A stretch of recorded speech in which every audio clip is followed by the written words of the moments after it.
Hello and welcome to ETEC 54465A. My name is Laura Orlowski. You're looking at IP number 4. What is a game? Now, you'll notice here that this mind map has some bubbles of the same color. This purple rules, purple rules, purple rules. They are to denote portals to each other because I could not find a more efficient way of representing them with just one bubble. The same can be said for social in yellow, and so on. Now you'll notice that games in the center has only one green colored bubble, which denotes go. We're going to begin with games. Now, what is a game? A game, the definition is a very complex one because there are features and characteristics that intertwine, overlap. And so we will begin with Huizinga.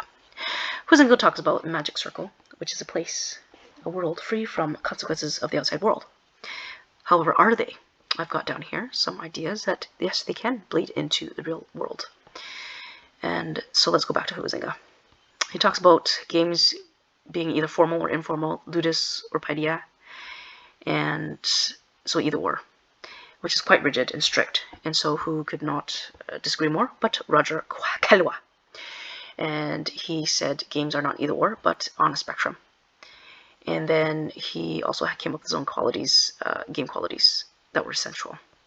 Next person up on the list is Jesper Julie.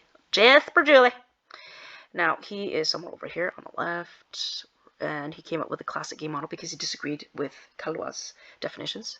And you can see his features that he came up with, which were also pretty neat, pretty cool.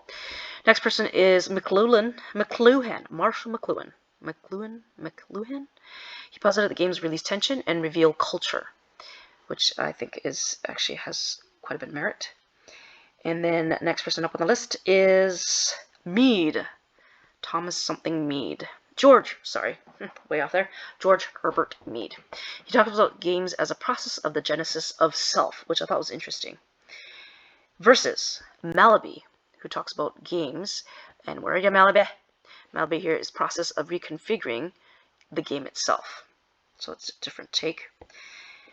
Next up, we've got Jenkins, and we talk about perceived player control. Also, he's talked about it as expressive amplification, which I felt supports engagement because people are able to influence this world, and that might be contrasted with what their real life situation is. So no wonder there's so much escapism in video games.